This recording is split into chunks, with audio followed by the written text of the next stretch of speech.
Assalamu alaikum 5 class. Here is your book The Grammar Tree. So let's open your books. Chapter 3, Transitive and Intransitive Verbs. Transitive and intransitive verbs.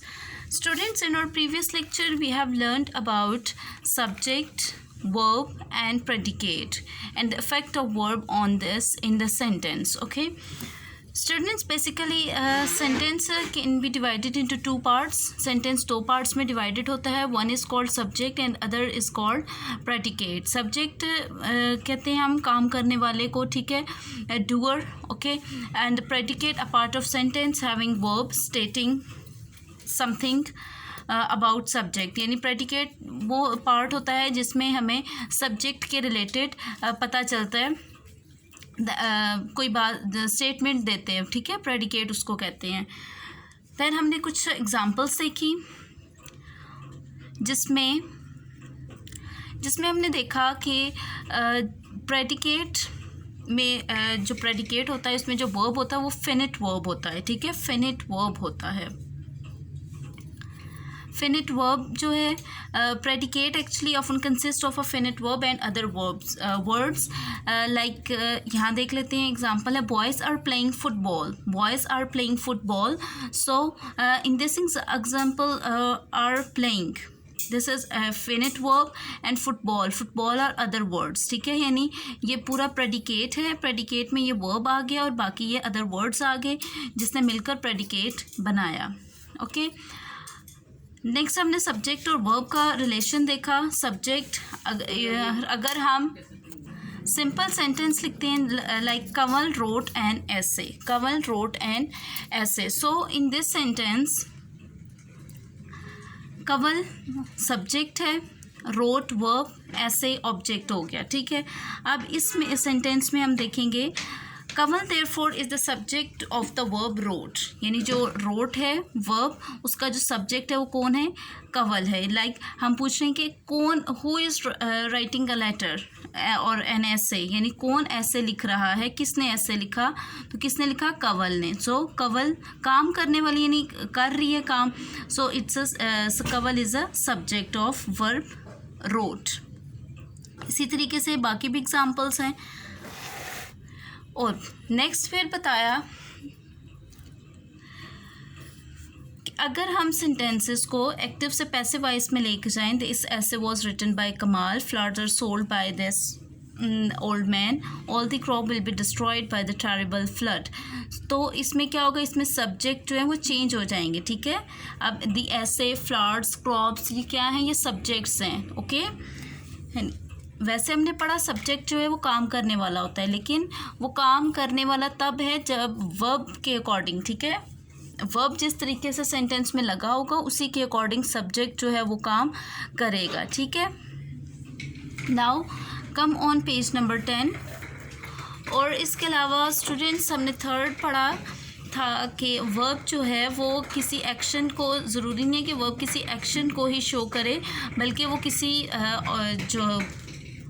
किसी भी चीज़ या person की condition को भी show करता है. Like is, यहाँ पर द रोज़ इज़ रेड. अब इस जो है वो यहाँ पर क्या वर्ब है, हेल्पिंग वर्ब है. द रोज़ इज़ रेड, फूल गुलाब सुर्ख है. तो अब इसने गुलाब की कंडीशन बताई ना, क्या है, रेड, ठीक है. London is a big city, Kanan is very lazy. Okay students, यहाँ पर वर्ब ने इनकी कंडीशन को भी बताया. Done. Now today we are going to start transitive verbs. Actually students, transitive verbs वो होते हैं जिसमें ऐसे verbs जिनमें object मौजूद हो. Verb having object are known as transitive verbs. Let's start its reading. When the subject of a verb acts and the action affects another person or thing, that is somebody or something different and separate from the subject, that person or thing is called the object of the verb. In other words, the action starts from the subject and ends with the object. जी last line देखते हैं. लास्ट लाइन में क्या है, action starts from the subject. यानी कोई भी काम कहाँ से स्टार्ट होता है, सब्जेक्ट से स्टार्ट होता है और ख़त्म किस पर होता है, ऑब्जेक्ट पर होता है. काम करने वाला सब्जेक्ट है और उस काम का जो इफ़ेक्ट है, असर है, वो किस पर होता है? ऑब्जेक्ट पर होता है। और किसकी वजह से होता है? वर्ब की वजह से। ठीक है, एग्जाम्पल्स हैं, farmers till the soil, Jack kick the football, father will clean the table. अब farmer till the soils, till means हल चलाना, ठीक है, खेत में हल चलाना। अब फार्मर जो है वो काम कर रहा है, ठीक है, टिलिंग कर रहा है। अब उस टिलिंग यानी हल चलाने का असर किस पर इफ़ेक्ट होगा? सॉइल पर। तो it mean soil is the object. Jack kick the football, Jack ने किक किया, ठीक है, एक्शन किया, काम किया। अब उसका इफ़ेक्ट किस पर जाएगा? किस पर असर होगा उस किक का? फुटबॉल पर, ठीक है।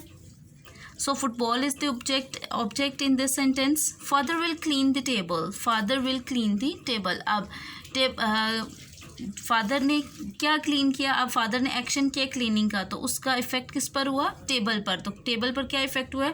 क्लीन हो गया, ठीक है। So in these sentences soil, football and object are soil, football and table are objects. Okay, the farmer's action tilling affects the soil, a thing different and separate from the farmers themselves. We can also say that the action of tilling passes from the farmers to the soil. So soil is the object of the verb till.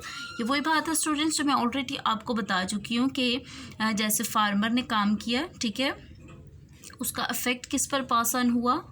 Soil पर। Jack ने काम किया, kick किया, उसका effect किस पर pass on हुआ? Football पर। फादर ने काम किया, इसका इफेक्ट किस पर पास ऑन हुआ?